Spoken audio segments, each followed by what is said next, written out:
فن طب کی ابتدا۔ فن طب کی ابتدا یا شروعات کب اور کیسے ہوئی، ایک ایسا سوال ہے کہ جس کا مکمل اور صحیح جواب تاریخ طب میں موجود نہیں، کیونکہ طبی تاریخ کا سلسلہ ماضی کے اس دور سے جا ملتا ہے کہ جس وقت انسان تاریخ سازی سے واقف نہیں تھا۔ چنانچہ یہ معلومات محفوظ نہ رہ سکی کہ دنیا میں سب سے پہلے کون سا انسان کس مرض میں مبتلا ہوا اور اس کا علاج کیسے اور کس نے کیا۔ آج اس موضوع سے متعلق جو کچھ معلومات مہیا ہیں وہ تین چیزوں پر مشتمل ہے: قیاس، عقائد اور آثار و شواہد۔ قیاس۔ فن طب کی ابتدا سے متعلق قیاس ہے کہ جب دنیا میں زندگی کا آغاز ہوا ہوگا تو موت بھی واقع ہوئی ہوگی، لیکن فطری طور پر ہر جاندار کو زندگی عزیز ہوتی ہے۔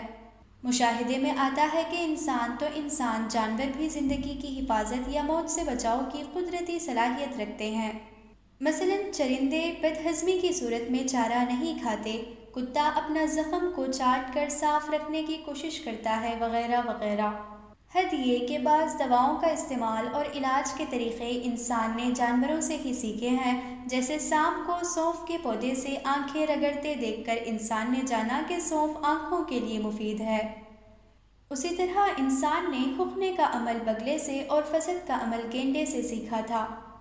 جب جانور اپنی صحت کے لیے فکر مند رہتے ہیں اور علاج بھی خود ہی کر لیتے ہیں تو پھر یہ ممکن نہیں کہ انسان، جو فہم و فراست میں سب سے برتر ہے، کسی زمانے میں اپنی زندگی کی حفاظت اور صحت کی طرف سے انجان رہا ہوگا۔ لہذا قیاس کیا جاتا ہے کہ فن طب اتنا ہی قدیم ہے جتنا انسان کا وجود۔ جس دن سے انسان پیدا ہوا اس کو یہ شعور ہے کہ زندہ رہنے کے لیے غذا اور پانی کا استعمال ضروری ہے۔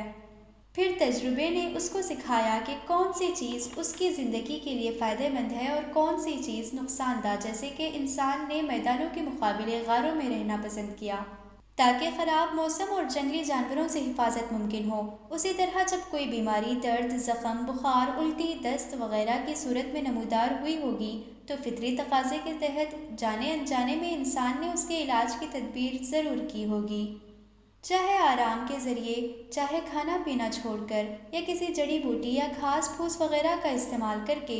چنانچہ یہ اندازہ کافی حد تک درست ہے کہ انسانی وجود کے ساتھ قدرت کی رہنمائی میں فن طب کی ابتدا ہوئی۔ عقائد۔ انسان کیسے پیدا ہوا؟ جس طرح اس سوال کا جواب مختلف مذہبی عقائد کی روشنی میں مختلف ہے۔ مثلاً اہل اسلام کا عقیدہ ہے کہ دنیا میں آنے والے سب سے پہلے انسان حضرت آدم علیہ السلام ہے، جبکہ غیر مسلموں کا عقیدہ یہ نہیں۔ اسی طرح علم طب کی ابتدا کے بارے میں مختلف مذاہب میں مختلف عقیدے ہیں۔ کوئی مذہب اس فن کو انبیاء کرام علیہ السلام سے منسوب کرتا ہے، جیسے مسلمانوں کا عقیدہ ہے کہ جب حضرت آدم علیہ السلام دنیا میں تشریف لائے تو ضروریات زندگی کو پورا کرنے کے لیے مناجب ہوا، آپ کو کچھ علوم ودیات کیے گئے جس میں علم طب بھی تھا۔ عقیدہ یہ بھی ہے کہ حضرت ادریس علیہ السلام نے ہر قسم کے صنائع اور فلسفہ کی ابتدا کی تھی، جس میں علم طب بھی شامل ہے۔ روایت یہ بھی ہے کہ حضرت سلیمان علیہ السلام کو بذریعہ الہام علم طب کی تعلیم دی گئی تھی۔ طب کی ابتدا کے بارے میں غیر مسلموں کے اپنے عقیدے ہیں۔ یہودی حضرت موسیٰ علیہ السلام کو فن طب کا موجد مانتے ہیں۔ مجوسی اپنے پیغمبر زوراستر کو فن طب کا بانی قرار دیتے ہیں، اور اہل ہنود اپنے بھگوان برہما جی کو ہر علم و فن کا بانی کہتے ہیں۔ بعض قوموں نے اپنے مذہبی پیشواؤں کو طبیب اول قرار دیا ہے، جیسے سابی ستارہ پرست اپنے مذہبی پیشوا کو طبیب اول کہتے ہیں۔ قدیم یونانی اپنے مذہبی پیشوا اسقلیبوس اول کو طبیب اول کا درجہ دیتے ہیں۔ یونانیوں کا یہ بھی عقیدہ ہے کہ اسقلیبوس کو طب کی تعلیم حضرت ادریس علیہ السلام نے دی تھی۔ حضرت ادریس علیہ السلام کو یونانی زبان میں ہرمس کے نام سے یاد کرتے ہیں۔ آثار و شواہد۔